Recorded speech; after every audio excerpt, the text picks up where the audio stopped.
Hello guys, तो आज इस वीडियो में मैं एक्सप्लेन करने जा रहा हूँ एक horror thriller movie the Exorcist Believer, जो कि साल 2023 में रिलीज हुई थी। और ये फिल्म एक cult classic horror franchise the Exorcist 1973 का सीक्वल है। लेकिन आप इस मूवी को आराम से देख सकते हो, क्योंकि इसके लिए आपको पिछली फिल्में देखने की ज़रूरत नहीं पड़ेगी। और ये मूवी भी काफ़ी बढ़िया है, तो आपको वीडियो में काफ़ी मज़ा आएगा। तो बिना कोई टाइम वेस्ट किए चलिए बढ़ते हैं मूवी की तरफ। तो मूवी की शुरुआत में हम देखते हैं एक कपल को, जो कि आए होते हैं पोर्ट ऑफ प्रिंस हैती में। और ये वक्त था 2010 का, जिधर विक्टर वहाँ के फोटोज ले रहा था और उसकी बीवी सोरिन, जो कि प्रेग्नेंट होती है, वो मार्केट में घूम रही थी, जहाँ पर उसे एक बच्चा मिलता है जो सोरिन को अपने साथ ले जाता है। और वहाँ पर कुछ औरतें उसके बच्चे के लिए दुआ करते हैं। और फिर ये वापस आ जाती है विक्टर के पास और ये चले जाते हैं चर्च, जहाँ पर विक्टर जाता है कुछ फोटोज लेने के लिए। और सोरिन जाती है अपने होटल कि तभी वहाँ पर एक खतरनाक भूकंप आता है और सोरिन वहाँ पर भागने लगती है, लेकिन वो गिर जाती है। और विक्टर होटल की तरफ आ रहा था, लेकिन अंदर जाकर देखता है कि सोरिन गिरी होती है और वो बोलती है कि बच्चे को बचा लेना। और फिर कुछ देर बाद हम देखते हैं डॉक्टर, जो विक्टर के पास आकर बोलता है कि सोरिन को काफ़ी चोट आई है, हम दोनों में से किसी एक को ही बचा सकते हैं। और फिर सीन शिफ्ट होता है और हम देखते 13 साल बाद एंजेला को, जो अपनी माँ के फोटोज देख रही थी। मतलब कि विक्टर ने बच्चे को चुना था। और अब विक्टर एंजेला को स्कूल ड्रॉप करने जाता है और एंजेला अपनी माँ का स्कार्फ साथ ले जाती है और विक्टर को बोलती है कि उसे उसके दोस्त कैथरीन के घर आज होमवर्क करने जाना है, तो घर आने में थोड़ा टाइम लगेगा। और फिर एंजेला स्कूल चली जाती है, जहाँ हम देखते हैं कि एंजेला असल में कैथरीन के घर नहीं, वो दोनों जाने वाले थे स्कूल के पीछे वाले जंगल में, जहाँ वो किसी तरह का रिचुअल करके आत्माओं से बात करने वाले थे। यहाँ हम देखते हैं विक्टर और उसके दोस्त स्टू को, जो जिम में थे, जहाँ स्टू विक्टर को वीकेंड पे चर्च के पैनकेक पार्टी में इनवाइट करता है।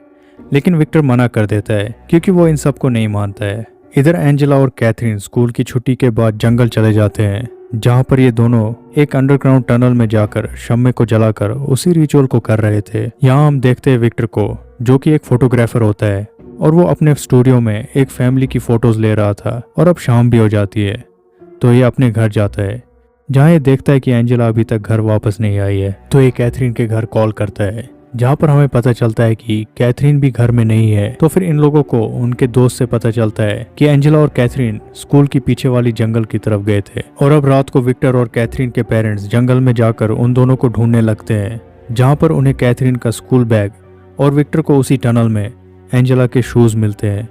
और अब कुछ देर बाद वहाँ पुलिस भी आ जाती है और वो भी छानबीन करने लगते हैं। दूसरे दिन भी विक्टर जंगल में जाकर आसपास रहने वाले लोगों से पूछताछ करता है, लेकिन उन्हें भी कुछ पता नहीं होता है। और अब शाम हो जाती है, तो विक्टर घर जाता है और वो देखता है कि उसके दोस्त स्टू ने कुछ औरतों को बुलाया था एंजेला के लिए दुआ करने के लिए, लेकिन विक्टर सभी को वहां से जाने को बोलता है। अगली सुबह हम देखते हैं जंगल से करीब 30 मील दूर एक लड़के को, जिसे अपने फार्म में एंजेला और कैथरीन मिलती है। और फिर वो पुलिस को इन्फॉर्म करता है और अब कैथरीन और एंजेला को हॉस्पिटल ले जाते हैं, जहाँ पर विक्टर भी आता है। एंजेला और कैथरीन बोलते हैं कि उन्हें कुछ याद नहीं है और बोलते हैं कि शायद हम जंगल में एक रात से हैं, लेकिन असल में वो दोनों 3 दिन से गायब थे और उन्हें काफ़ी चोट भी आई होती है और उनके पैरों की हालत भी काफ़ी ख़राब थी। और अब हॉस्पिटल में उनका कुछ टेस्ट करते हैं ताकि पता चले कि किसी ने उन्हें मारा पीटा तो नहीं है। और वहाँ पर हम विक्टर की पड़ोसी एन को भी देखते हैं, जो कि उसी हॉस्पिटल में नर्स होती है।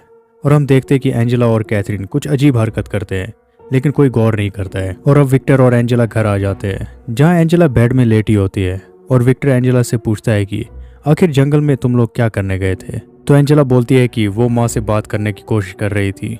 और फिर हम देखते हैं कि विक्टर के पीछे एक एंटिटी है और फिर एंजेला विक्टर को वहाँ से जाने को बोलती है। दूसरी तरफ कैथरीन वॉशरूम में अपने बॉडी को उंगली से खरोद रही थी। और यहाँ हम देखते हैं कि विक्टर वॉशरूम में होता है कि तभी एंजेला वॉशरूम में आकर लाइट ऑन ऑफ करने लगती है और विक्टर को बोलती है कि क्या आपने बुलाया, जिस पर विक्टर ना बोलता है। और फिर एंजेला सोने चली जाती है। अगली सुबह विक्टर ब्रेकफास्ट लेकर एंजेला के पास जाता है, लेकिन वो देखता है कि एंजेला ने बेड गीला किया होता है। तो विक्टर एंजेला को वॉशरूम ले जाता है और खुद बेडरूम में आ जाता है कि तभी वॉशरूम का दरवाजा खुलने की आवाज़ आती है। तो विक्टर जाकर देखता है कि बाथटब का नल का खुला है और वहाँ एंजेला के उंगलियों के नाखून है। अब विक्टर एंजेला को ढूंढने लगता है कि तभी पीछे से एंजेला विक्टर पर हमला करती है और एंजेला को किसी तरह के दौरे आने लगते हैं। तो विक्टर उसे हॉस्पिटल ले जाता है, जहाँ वो सबको गालियाँ देने लगती है। और वहाँ पर होती है एन, जो कि विक्टर की पड़ोसी है। वो एंजेला को देखकर काफ़ी परेशान हो जाती है और फिर एंजेला के फोटोज़ लिए जाते हैं, जिसमें उसके नाखून नहीं है और उसने अपने बॉडी में काफी खरोच भी मारी होती है। यहाँ कैथरीन और उसके पेरेंट्स चर्च आए होते हैं, जहाँ पर कैथरीन काफी अजीब हरकत कर रही थी और वहाँ फादर सभी को प्रसाद दे रहे थे कि तभी कैथरीन वहाँ से एक कमरे में जाती है जहाँ पर प्रसाद रखा होता है और वो अपने ऊपर प्रसाद को डाल देती है और चर्च के बीच में आकर चिल्लाने लगती है और फिर उसे भी दौरे आने लगते हैं और उसे हॉस्पिटल ले जाते हैं जहाँ पर विक्टर भी होता है। और फिर कैथरीन के पेरेंट्स और विक्टर आपस में बात करने लगते हैं कि आखिर बच्चियों को हुआ क्या है। विक्टर बोलता है कि ये सब प्यूबर्टी की वजह से तो नहीं हो सकता है, जिस पर कैथरीन की मॉम बोलती है कि जरूर उन्होंने जंगल में कुछ ऐसा किया होगा जिससे कि कोई शैतानी ताकत उनके साथ आ गई है। लेकिन विक्टर ये सब नहीं मानता है और वहाँ से चला जाता है। यहाँ पर एंजेला बेड पे होती है जहाँ पर एन भी है कि तभी एंजेला एक डिमोनिक आवाज से एन को बोलती है सिस्टर मैरी जेवियर, जिसे सुनकर एन घबरा जाती है और वहाँ से चली जाती है। यहाँ हम देखते हैं विक्टर को जो एंजेला के लिए मेंटल इंस्टीट्यूट जाता है और फिर जब वो घर वापस आता है तो उसे बाहर एन मिलती है और बोलती है कि शायद आपके बेटी की इलाज डॉक्टर नहीं कर सकते हैं। और फिर एन बोलती है कि सालों पहले मैं एक नन बनने वाली थी लेकिन मैं भटक गई और प्रेग्नेंट हो गई। खैर, तो नन बनने के समय हमें एक नाम दिया जाता है और मेरा नाम था सिस्टर मैरी जेवियर और आज तक इस बारे में किसी को नहीं पता है, पर आज आपकी बेटी ने वो नाम लिया। ये बोलकर एन विक्टर को एक बुक देती है और बोलती है कि ये तुम्हारी मदद करेगी और विक्टर उस बुक को पढ़ने लगता है जिसे क्रिस मैकनील ने लिखा होता है। और फिर एक पेज में लिखा होता है कि अगर कोई पॉजेस है तो वो अपने बॉडी को खरोचने लगेगा और लिख सकता है हेल्प मी। ये देखकर विक्टर एंजेला के बॉडी के फोटोज को देखने लगता है और उन फोटोज में से एक में एंजेला के बॉडी में लिखा होता है हेल्प मी, जिसे देखकर विक्टर, एन और स्टू क्रिस मैकनील से कांटेक्ट करने लगते हैं। और फिर विक्टर क्रिस से मिलने चला जाता है जहां पहुंचकर वो क्रिस को एंजेला के फोटोज दिखाता है जिसे देखकर वो हैरान हो जाती है। दूसरी तरफ एन फादर मैडॉक्स को हॉस्पिटल लेकर आती है और विक्टर भी क्रिस के साथ आता है और ये सभी एंजेला को देखते हैं जो कि अब पूरी तरह पोजेस हो चुकी थी। और अब वो लोग कैथरीन के घर जाते हैं जहाँ पर उसके पेरेंट्स काफ़ी डरे हुए होते हैं और क्रिस ऊपर कमरे में जाती है जहाँ पर कैथरीन भी पूरी तरह से पोजेस हो चुकी थी और वो क्रॉस उठाकर क्रिस के दोनों आंखों को फोड़ देती है जिससे चिल्लाने लगती है। आवाज़ सुनकर विक्टर ऊपर जाता है और एम्बुलेंस को कॉल करता है और फिर क्रिस को हॉस्पिटल ले जाते हैं। और फिर कुछ दिन बाद विक्टर क्रिस के पास जाता है जहाँ वो बोलती है तुम्हें जल्द से जल्द एक्सोर्सिज्म करना पड़ेगा, नहीं तो बहुत देर हो जाएगी। और फिर विक्टर अब एक्सोर्सिज्म की तैयारी करता है